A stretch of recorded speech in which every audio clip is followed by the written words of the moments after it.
অবশেষে cyber bullying বন্ধে task force গঠন করেছে ডাকসু নির্বাচনের রিটার্নিং অফিস। একই সাথে নতুন শিক্ষার্থীদের ভোট দেয়া নিয়ে সচেতন করতে চায় তারা।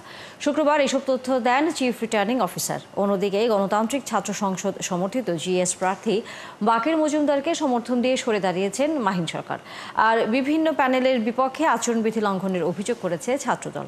নজরুল ইসলামের প্রতিবেদন। ডাকসু নির্বাচনের ছুটির দিনের প্রচারণায় নতুন মাত্রা যোগ করলেন গণ অভ্যুত্থানের সামনের সারির যোদ্ধা মাহিন সরকার। সহযোদ্ধা ও অভ্যুত্থানকারীদের ছাত্র সংগঠন গণতান্ত্রিক ছাত্র সংসদের জিএস প্রার্থী বাকের মজুমদারের সমর্থনে সরে দাঁড়ানোর ঘোষণা দেন তিনি, যদিও ব্যালট পেপারে তার নাম থাকবে। সে যদি জিএস পদে নির্বাচিত হতে পারে সেটি আমার বিজয় বলে সূচিত হবে। যে প্যানেল থেকে এতদিন মাহিন ভোটের লড়াইয়ে ছিল তার এই সিদ্ধান্তের সমালোচনা করেছে। তিনি তার সিদ্ধান্ত নিয়ে তিনি তার রাজনীতির শেষ পেরেক কফিনের শেষ পেরেক পেরেছেন, সেটা তার সিদ্ধান্ত ছিল, কিন্তু আমরা আমাদের সিদ্ধান্তে অটল আছি।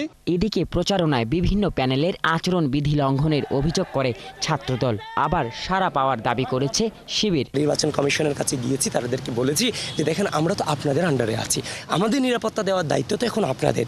তো আপনারা এই সাইটগুলোর প্রতি কারণ ডাকসু শুধু ঢাকা বিশ্ববিদ্যালয়ের ম্যাটার না, ডাকসু গোটা বাংলাদেশের ম্যাটার। আপনারা জানেন আমাদের যারা নারী প্রার্থী আছে তাদের বিরুদ্ধে ক্রমাগত সাইবার বুলিং হচ্ছে।